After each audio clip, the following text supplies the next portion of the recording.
আসসালামু আলাইকুম। অনেকের প্রশ্ন, রিকন্ডিশন গাড়ি কি নতুন গাড়ি নাকি পুরনো গাড়ি? আজকে কথা বলবো সে বিষয় নিয়ে।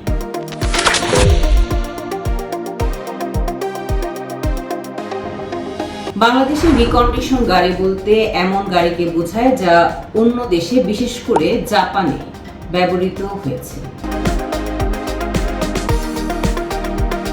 ব্যবহৃত গাড়ি, তবে আমদানির আগে বা পরে প্রয়োজনীয় সংস্কার করা হয় যাতে প্রায় নতুনের মতো অবস্থায় দেখা যায়।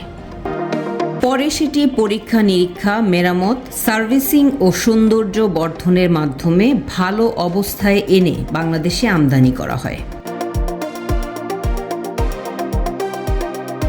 বাংলাদেশের রিকন্ডিশন গাড়ির বেশিরভাগই জাপান থেকে আসে। এগুলোর অনেকগুলো তুলনামূলক কম মাইলেজের হয় এবং জাপানের নিয়মিত সার্ভিসিং ইতিহাস থাকার কারণে ক্রেতাদের কাছে অত্যন্ত জনপ্রিয়।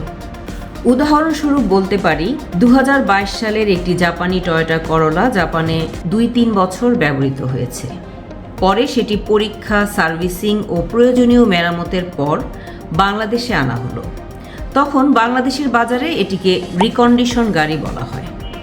তবে মনে রাখা ভালো, সব রিকন্ডিশন গাড়ির মান একরকম নয়। কেনার আগে গাড়ির auction sheet, mileage, accident history এবং ইঞ্জিন বা হাইব্রিড ব্যাটারির অবস্থা যাচাই করা অত্যন্ত গুরুত্বপূর্ণ।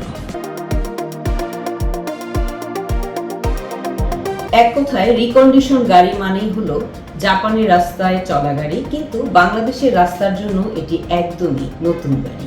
অতএব গাড়ি কেনার ক্ষেত্রে আপনার বিশ্বস্ত প্রতিষ্ঠান হতে পারে E&E অটোমোবাইলস লিমিটেড।